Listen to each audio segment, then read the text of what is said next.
everybody, Deerfooted here, and in today's video I'm going to be talking about clothing strategies for multi-day backpacking trips.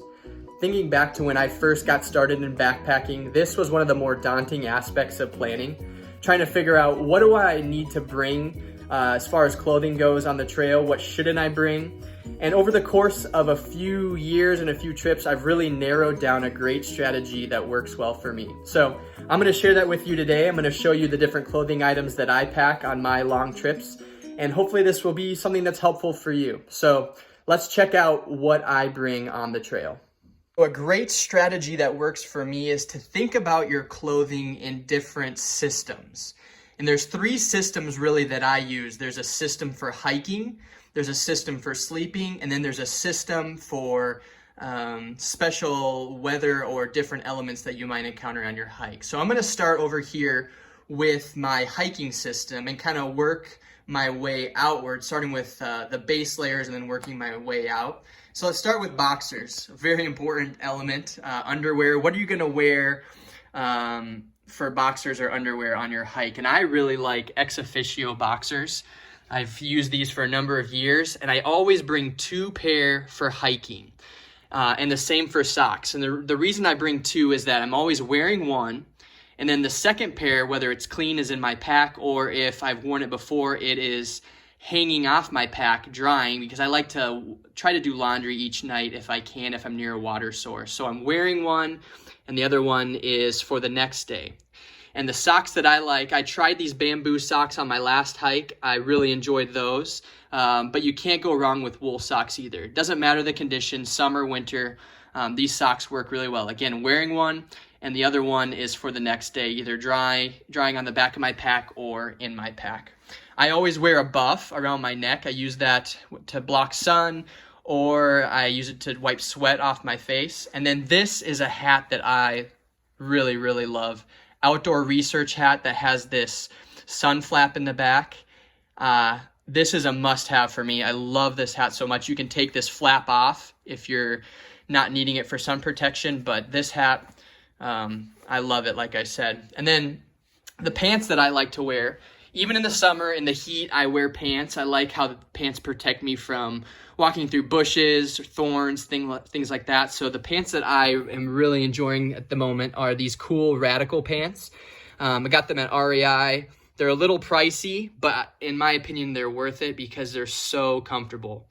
And then I only take one shirt with me when I go on multi-day hikes. I know that sounds kind of gross, but honestly, when you're out there and you're sweating and you're getting that funk going, it doesn't matter. It doesn't matter if you have multi-shirts, you're still gonna smell bad anyway. And so I wear one shirt, and I like this button-up shirt.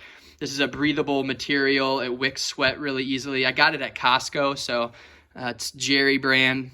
Don't know much about it, but I've worn this on my John Muir Trail. I wore it on the Pacific Crest Trail. It's a great button-up shirt that keeps you cool during your hiking. And then I always have an outer layer available. On the Pacific Crest Trail, I wore this almost every day because I was hiking in March in wet conditions and it was cool. This is just a North Face light jacket.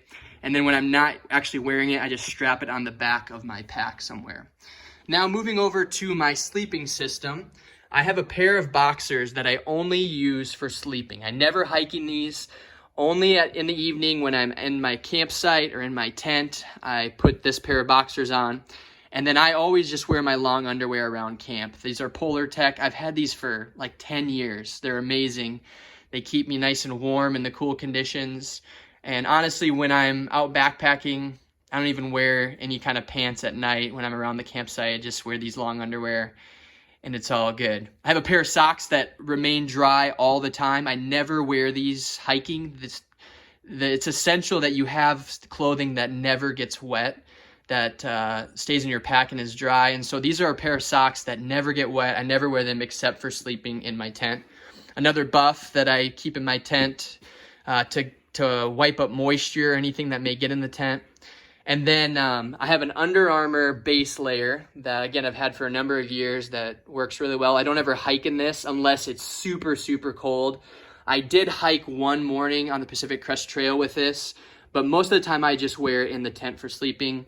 And then an REI long sleeve outer layer that I sleep in, or if it's a warmer night, I'll just take this off and sleep in my base layer there. But this is the sleeping system that I use. And then these are items that really I only use for special weather conditions. A hat, I may wear that at night around the camp or hike in it, and then a pair of thicker gloves. A rain jacket, which is essential. It doesn't matter where you're going.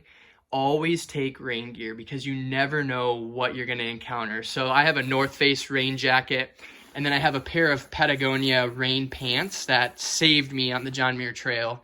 They're warm, they block the wind, so you just slip these on right over your other pair of pants. And then a puffy coat, which again, you can hike in this if you need to, if it's really cold, or you can sleep in it. I've slept in it many nights, or just wear it around camp at night when you're cooking or just hanging out.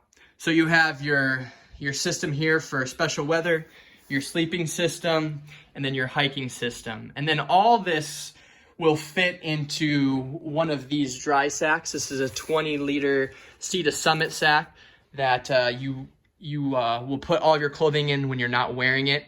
The reason you want this dry sack is because if your pack gets wet, if it's raining, you want your clothes to remain dry. And so they all fit in there. You can squeeze it down, compress it, gets really small and fits in your pack. So this is what I bring when I go hiking. It's not a lot.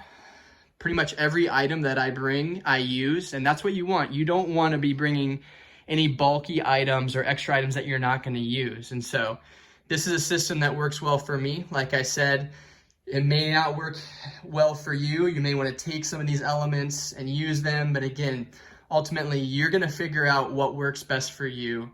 But hopefully this will be helpful. If you have no idea where to start, this could be helpful to you. So thanks for watching. Hopefully this is helpful. Leave any comments, questions that you may have. I'd love to interact with anybody who's following me, asking me questions. Ultimately, I want to just help you gain confidence and get you out on these trails and have you experience just how amazing it is out there. So thanks for watching. We'll catch you next time.